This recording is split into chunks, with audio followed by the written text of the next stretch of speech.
ಒಂದು ವೇಳೆ ರಾಜ್ಯಪಾಲರಾದ ಥಾವರ್ ಚಂದ್ ಗೆಹ್ಲೋಟ್ ಅವರು ಪ್ರಾಸಿಕ್ಯೂಷನ್ಗೆ ಒಪ್ಪಿಗೆಯನ್ನು ಕೊಟ್ಟಿದ್ದೇ ಆದರೆ ಸಿಎಂ ಸಿದ್ದರಾಮಯ್ಯನವರಿಗೆ ಅಸಲಿ ಸಂಕಷ್ಟ ಎದುರಾಗುತ್ತೆ.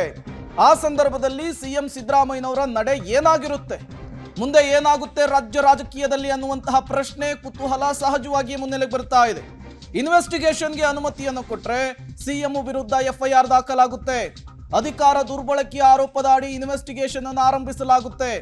ಹಾಗಾಗಿಯೇ ರಾಜ್ಯಪಾಲರ ನಡೆ, ರಾಜ್ಯಪಾಲರ ನಿರ್ಧಾರ ತೀವ್ರ ಕುತೂಹಲಕ್ಕೆ ಕಾರಣವಾಗ್ತಾ ಇದೆ. ರಾಜ್ಯ ರಾಜಕಾರಣದಲ್ಲಿ ಈ ರೀತಿಯ ಬೆಳವಣಿಗೆಗಳು ಇದೇ ಮೊದಲಲ್ಲ. 2010ರಲ್ಲೂ ಕೂಡ ಈ ರೀತಿಯ ಬೆಳವಣಿಗೆಗಳಾಗಿತ್ತು. ಅಂದಿನ ಸಿಎಂ BS ಯಡಿಯೂರಪ್ಪನವರು ಕೂಡ ಈ ರೀತಿಯ ಬೆಳವಣಿಗೆಗಳನ್ನು ಎದುರಿಸಿದ್ರು.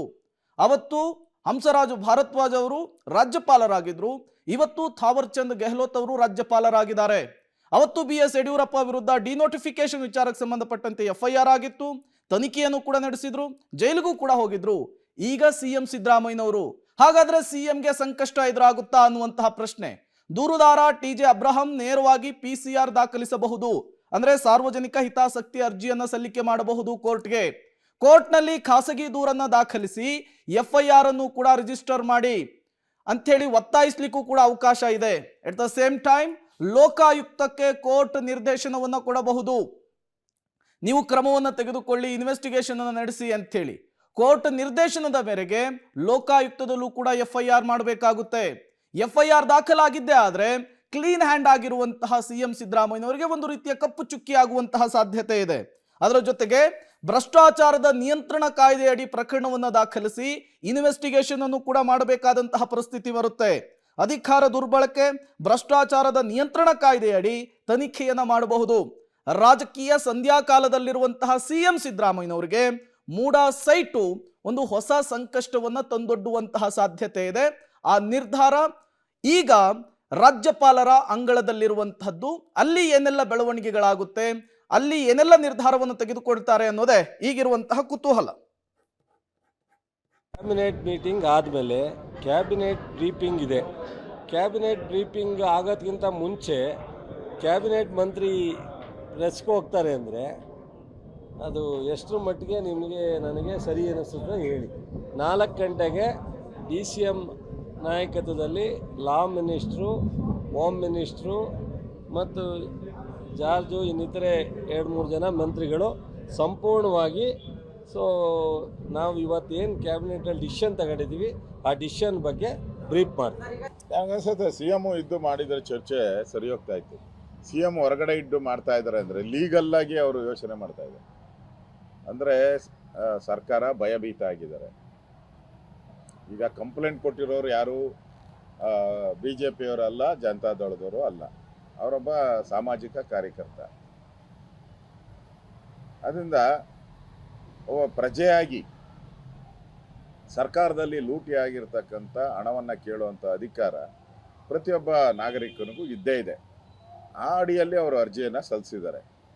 ಅದಕ್ಕೆ ಗವರ್ನರ್ ಅವರು, ಯಾಕಂದರೆ ಮೇಲ್ನೋಟಕ್ಕೆ ಇದು ಲೂಟಿ ಆಗಿರೋದು ಸ್ವತಃ CM ಅವರೇ ಒಪ್ಕೊಂಡಿದ್ದಾರೆ. 178 ಅಲ್ಲ, ಅದು 89 ಕೋಟಿ ಅಂತ ಅವರೇ ಒಪ್ಕೊಂಬಿಟ್ಟಿದ್ದಾರೆ.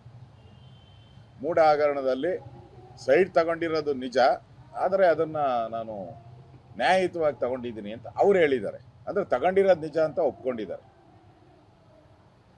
ಅದರಿಂದ ಇದು ತನಿಖೆ ಆಗಬೇಕಾಗಿರೋ ಮೇಲ್ನೋಟಕ್ಕೆ ಇದರಲ್ಲಿ ಹಲವಾರು ಕಾನೂನುಗಳು. ಇನ್ನು ಎಲ್ಲ ಬೆಳವಣಿಗೆಗಳನ್ನ ವಿಪಕ್ಷ ಸ್ಥಾನದಲ್ಲಿರುವಂತಹ BJP ಸುಮ್ಮನೆ ಬಿಡುತ್ತಾ? ಸಹಜವಾಗಿ ಇದನ್ನ ಬಳಕೆ ಮಾಡಿಕೊಳ್ತಾ ಇದೆ. ಮುಡಾ ಕೇಸ್ನಲ್ಲಿ CM ರಾಜೀನಾಮೆಗೆ BJP ಒತ್ತಾಯಿಸ್ತಾ ಇದೆ. ರಾಜ್ಯಪಾಲರ ವಿರುದ್ಧ ನಿರ್ಣಯಕ್ಕೆ ಅಸಮಾಧಾನವನ್ನು ಕೂಡ ವ್ಯಕ್ತಪಡಿಸಿದೆ. CMಗೆ ಸಚಿವರ ಬೆಂಬಲ ಕೊಟ್ಟಿರೋದು ಸರಿಯಲ್ಲ ಅಂತ ಕೂಡ BJPಯ ನಾಯಕರುಗಳು ಹೇಳ್ತಾ ಇದ್ದಾರೆ. ಪ್ರಾಸಿಕ್ಯೂಷನ್ಗೆ ಅನುಮತಿಯನ್ನ ಕೊಟ್ರೆ CM ಸಿದ್ದರಾಮಯ್ಯನವರು ರಾಜೀನಾಮೆಯನ್ನ ಕೊಡಬೇಕು ಅಂತ ಹೇಳಿ BJP ನಾಯಕರು ಆಗ್ರಹಿಸ್ತಾ ಇದ್ದಾರೆ.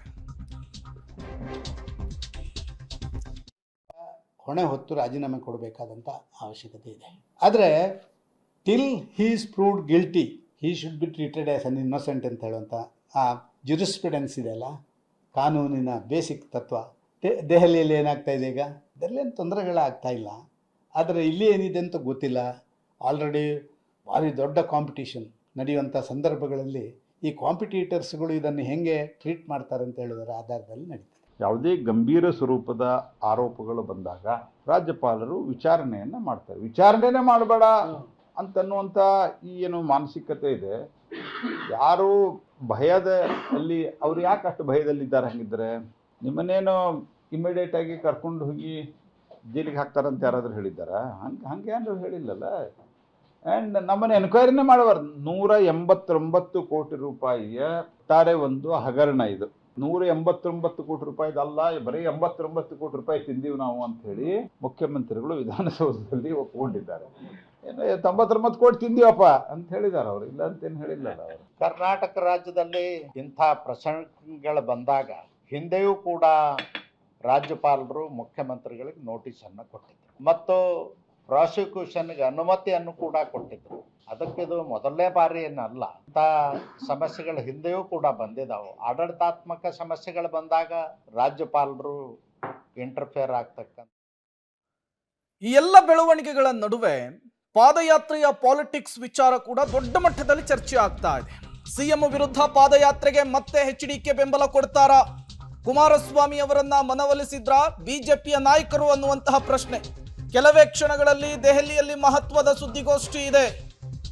ಪಾದಯಾತ್ರೆಗೆ ಬೆಂಬಲದ ಬಗ್ಗೆ ಕುಮಾರಸ್ವಾಮಿ ಅವರು ಘೋಷಣೆ ಮಾಡುವಂತಹ ಸಾಧ್ಯತೆ ಇದೆ. ಸಿಎಂ ವಿರುದ್ಧ ಮೈಸೂರು ಚಲೋ ಅನ್ನುವಂತಹ ಪಾದಯಾತ್ರೆ, ಇದಕ್ಕೆ ಈಗಾಗಲೇ ಅಪಸ್ವರಗಳು ಬಿಜೆಪಿಯಲ್ಲೂ ಕೂಡ ವ್ಯಕ್ತವಾಗ್ತಾ ಇದೆ. ಇತ್ತ ಜೆಡಿಎಸ್ನ ನಾಯಕರಾಗಿರುವಂತಹ ಕೇಂದ್ರ ಸಚಿವರಾಗಿರುವಂತಹ ಎಚ್.ಡಿ. ಕುಮಾರಸ್ವಾಮಿ ಅವರು ಕೂಡ ವ್ಯಕ್ತಪಡಿಸಿದ್ರು.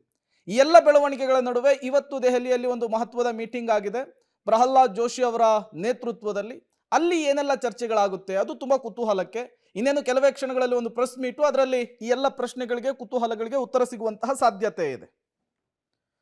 ಮತ್ತಷ್ಟು ಡೀಟೇಲ್ಸ್ ಅನ್ನು ಕೊಡ್ತಾರೆ ನಮ್ಮ ಪ್ರತಿನಿಧಿ ಶಬ್ಬೀರ್, ದೂರವಾಣಿ ಸಂಪರ್ಕದಲ್ಲಿ ಜಾಯಿನ್ ಆಗಿದ್ದಾರೆ. ಶಬ್ಬೀರ್, ತುಂಬಾ ಕುತೂಹಲ ಕಾರಣವಾಗ್ತಾ ಇದೆ ಕೆಲವೇ ಕ್ಷಣಗಳಲ್ಲಿ ನಡೀತಾ ಇರುವಂತಹ ಪ್ರೆಸ್ ಮೀಟ್. ನಿನ್ನೆ ವಿಜಯೇಂದ್ರ ಅವರು ಅಮಿತ್ ಶಾ ಅವರನ್ನ ಭೇಟಿಯಾಗಿದ್ರು. ಎಚ್.ಡಿ. ಕುಮಾರಸ್ವಾಮಿ ಅವರು ಪಾದಯಾತ್ರೆಗೆ ವಿರೋಧವನ್ನು ವ್ಯಕ್ತಪಡಿಸಿದ್ರು. ಬಿಜೆಪಿಯಲ್ಲೂ ಕೂಡ ಒಂದಿಷ್ಟು ಜನ ವಿರೋಧ ವ್ಯಕ್ತಪಡಿಸಿದ್ದಾರೆ. ಈ ಬೆಳವಣಿಗೆಗಳ ನಡುವೆ ಪ್ರೆಸ್ ಮೀಟ್, ಕುಮಾರಸ್ವಾಮಿ ಅವರ ಮನವೊಲಿಸುವಂತಹ ಸಾಧ್ಯತೆ ಎಷ್ಟರ ಮಟ್ಟಿಗಿದೆ ಅಂತ? ಪ್ರೇಮ್, ನೋಡಿ, ಈಗ ಬಿಜೆಪಿ ಮತ್ತೆ ಜೆಡಿಎಸ್ ಮೈತ್ರಿಯಲ್ಲಿ ಪಾದಯಾತ್ರೆ ವಿಚಾರಕ್ಕೆ ಸಂಬಂಧಪಟ್ಟಂತೆ ಸಾಕಷ್ಟು ಮುಜುಗರದ ಬೆಳವಣಿಗೆಗಳಾಗಿರುವಂತದ್ದು. ಹೀಗಾಗಿ ಇದನ್ನ ತಪ್ಪಿಸ್ಲಿಕ್ಕೆ ಒಂದು ಸಂಧಾನ ಮಾತುಕತೆಯು ಕೂಡ ಈಗ ಸದ್ಯಕ್ಕೆ ನಡೆದಿರುವಂತದ್ದು. ಪಾರ್ಲಿಮೆಂಟ್ ನಲ್ಲಿ ಕೇಂದ್ರ ಸಚಿವ ಎಚ್.ಡಿ. ಕುಮಾರಸ್ವಾಮಿ ಅವರ ಚೇಂಬರ್ ನಲ್ಲಿ ಈ ಒಂದು ಮೀಟಿಂಗ್ ನಡೆದಿದೆ. ಬಿಜೆಪಿಯ ರಾಜ್ಯಾಧ್ಯಕ್ಷ ಬಿ.ವೈ. ವಿಜಯೇಂದ್ರ ಅವರು ಮತ್ತೆ ಕೇಂದ್ರ ಸಚಿವರಾಗಿರುವಂತಹ ಪ್ರಹ್ಲಾದ್ ಜೋಶಿ ಅವರು ಮತ್ತೆ ರಾಜ್ಯ ಬಿಜೆಪಿ ಉಸ್ತುವಾರಿ ರಾಧಾ ಮೋಹನ್ ಸಿಂಗ್ ಅಗ್ರವಾಲ್ ಅವರು ಕೂಡ ಒಂದು ಸಭೆಯನ್ನ ನಡೆಸಿರುವಂತದ್ದು. ಈ ಸಭೆಯಲ್ಲಿ ಕುಮಾರಸ್ವಾಮಿ ಅವರ ಮನವೊಲಿಸುವಂತ ಎಲ್ಲ ಪ್ರಯತ್ನಗಳನ್ನ ಕೂಡ ಮಾಡಿದ್ದಾರೆ. ಇದ್ರ ಜೊತೆಗೆ ಜೆ.ಪಿ. ನಡ್ಡಾ ಅವರು ಕೂಡ ಎಚ್.ಡಿ. ಕುಮಾರಸ್ವಾಮಿ ಅವರ ಜೊತೆಗೆ ಮಾತುಕತೆ ನಡೆಸಿದ್ದಾರೆ ಅನ್ನುವಂತ ಮಾಹಿತಿಗಳು ಕೂಡ ಸದ್ಯಕ್ಕಿರುವಂತದ್ದು. ಹೇಗಾದ್ರೂ ಮಾಡಿ ಈ ಒಂದು ಪಾದಯಾತ್ರೆಗೆ ಜೆಡಿಎಸ್ ಅನ್ನ ಜೊತೆಗೂಡಿಸ್ಕೊಳ್ಬೇಕು ಅನ್ನುವಂತ ನಿಟ್ಟಿನಲ್ಲಿ ಬಿಜೆಪಿ ನಿರಂತರವಾದಂತ ಪ್ರಯತ್ನವನ್ನ ಮಾಡ್ತಾ ಇದೆ. ಆದ್ರೆ ಕುಮಾರಸ್ವಾಮಿ ಅವರು ಪ್ರೀತಮ್ ಗೌಡ ಭಾಗಿಯಾಗೋದಾದ್ರೆ ನಾವು ಭಾಗಿಯಾಗಲ್ಲ ಅನ್ನುವಂತ ರೀತಿಯಲ್ಲಿ ಸ್ಪಷ್ಟವಾಗಿ ಹೇಳಿದ್ದಾರೆ. ಹೀಗಾಗಿ ಮುಂದಿನ ಹಂತದಲ್ಲಿ ಏನ್ ಮಾಡ್ಬೇಕು ಅನ್ನುವಂಥದಕ್ಕೆ ಸಂಬಂಧಪಟ್ಟಂತೆ ಬಿಜೆಪಿ ನಾಯಕರು ಕೂಡ ಒಂದು ಆಂತರಿಕ ಸಭೆಯನ್ನ ಕೂಡ ನಡೆಸ್ಕೊಂಡಿದ್ದಾರೆ. ಈಗ ಅಂತಿಮವಾಗಿ ಈ ಸಭೆಯ ಔಟ್ಪುಟ್ ಏನು ಅನ್ನುವಂಥದ್ದನ್ನ ಇನ್ನೇನು ಕೆಲವೇ ಹೊತ್ತಿನಲ್ಲಿ ಅದನ್ನ ಬಹಿರಂಗಗೊಳಿಸುವಂತ ಸಾಧ್ಯತೆಗಳಿದಾವೆ. ಇನ್ನೇನು ಸ್ವಲ್ಪ ಹೊತ್ತಿನಲ್ಲೇ ಬಿಜೆಪಿ ರಾಜ್ಯಾಧ್ಯಕ್ಷ ಬಿ.ವೈ. ವಿಜಯೇಂದ್ರ ಮತ್ತೆ ರಾಜ್ಯ ಬಿಜೆಪಿ ಉಸ್ತುವಾರಿಯಾಗಿರುವಂತಹ ರಾಧಾ ಮೋಹನ್ ಸಿಂಗ್ ಅವರು ಜೊತೆಗೆ ಕೇಂದ್ರ ಸಚಿವ ಪ್ರಹ್ಲಾದ್ ಜೋಶಿ ಅವರು ಕೂಡ ಈಗ ಒಂದು ಸುದ್ದಿಗೋಷ್ಠಿಯನ್ನ ನಡೆಸ್ತಾ ಇದ್ದಾರೆ. ಈ ಸುದ್ದಿಗೋಷ್ಠಿಯಲ್ಲಿ ಶನಿವಾರ ಪಾದಯಾತ್ರೆ ನಡೆಯಲ್ವಾ ಅಥವಾ ಒಂದ್ ವೇಳೆ ನಡೆಯೋದಾದ್ರೆ ಅದಕ್ಕೆ ಜೆಡಿಎಸ್ ಬೆಂಬಲ ಇರುತ್ತಾ ಇಲ್ವಾ ಅನ್ನುವಂಥದ್ದನ್ನ ಸ್ಪಷ್ಟಪಡಿಸ್ತಾರೆ. Prem, okay, thank you Shabir ತಮ್ಮೆಲ್ಲ ಮಾಹಿತಿಗಾಗಿ.